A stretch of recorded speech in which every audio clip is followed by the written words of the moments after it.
Obrigado, Rodinei. Em primeiro lugar, muito obrigado mesmo pelo carinho, muito obrigado pela confiança, o grande professor Rodinei.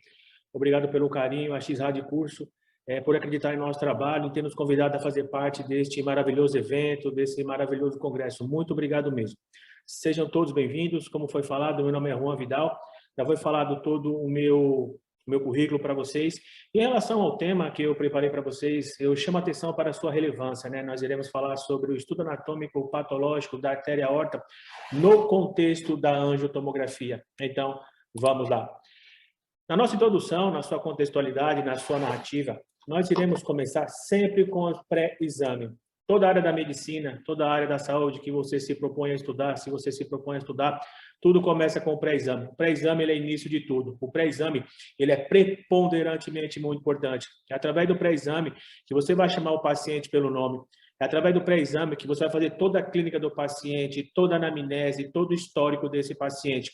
Quanto mais informações você obter desse paciente, consequentemente, melhor será o seu protocolo, melhor será a sua aquisição das imagens e será melhor a sua avaliação em relação aos aspectos das imagens em relação àquele estudo anatômico. Então, é fundamental o pré-exame. Depois, a gente vai passar para a região anatômica. Quando eu falo da região anatômica, precisamos ter uma excelente base em relação à região anatômica. Quando eu falo da excelente base, você precisa ter um domínio em relação àquela anatomia ilustrativa, por exemplo, a anatomia de Netter, de Sobota, de Guyton.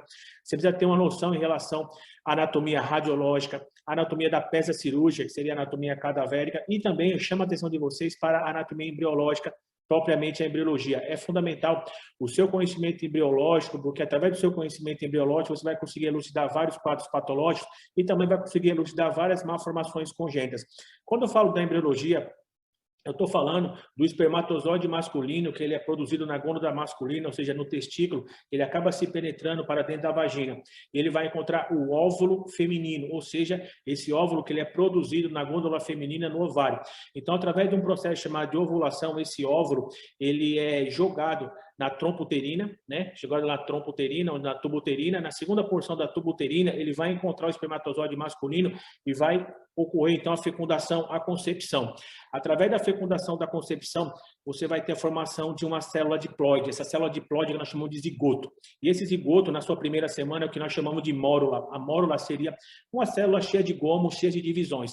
Já na segunda semana, você vai ter os blastócitos, onde você vai ter, então, a formação da capa bilaminal. Essa capa bilaminal, que nós chamamos de epiblastos e o hipoblasto. Depois, na terceira semana, a partir de um processo chamado de gasturação, você vai ter, então, a capa trilaminal. Essa capa trilaminal é o endodermo, o ectodermo e o mesodermo.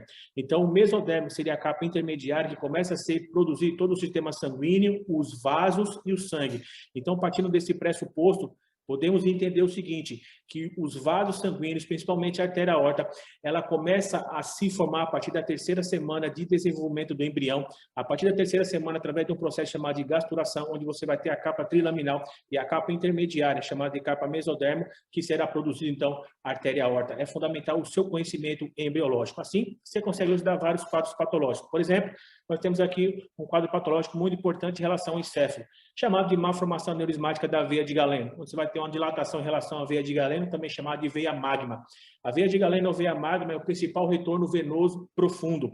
Ela é formada principalmente pela união de duas grandes veias, a veia Rosenthal, ou seja, a veia basal de Rosenthal e a veia cerebral média, forma a veia de Galeno. Em relação à sua embriologia, é interessante você observar a veia precursora da veia de Galeno ou veia magma, chamada veia proencefálica mediana de Markovsky, também conhecida como a veia de Markovsky.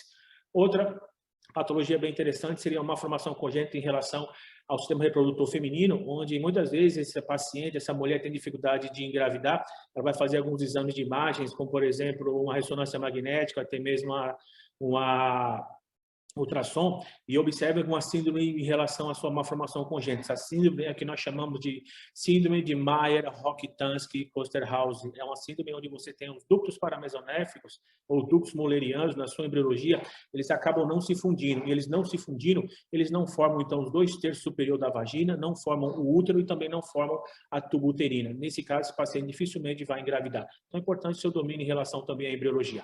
Depois vamos passar pelo protocolo em relação da angiotomografia e, por fim, fazer uma avaliação em relação aos aspectos das imagens das suas principais patologias que se encontram na artéria aorta, ou seja, síndrome da artéria aorta.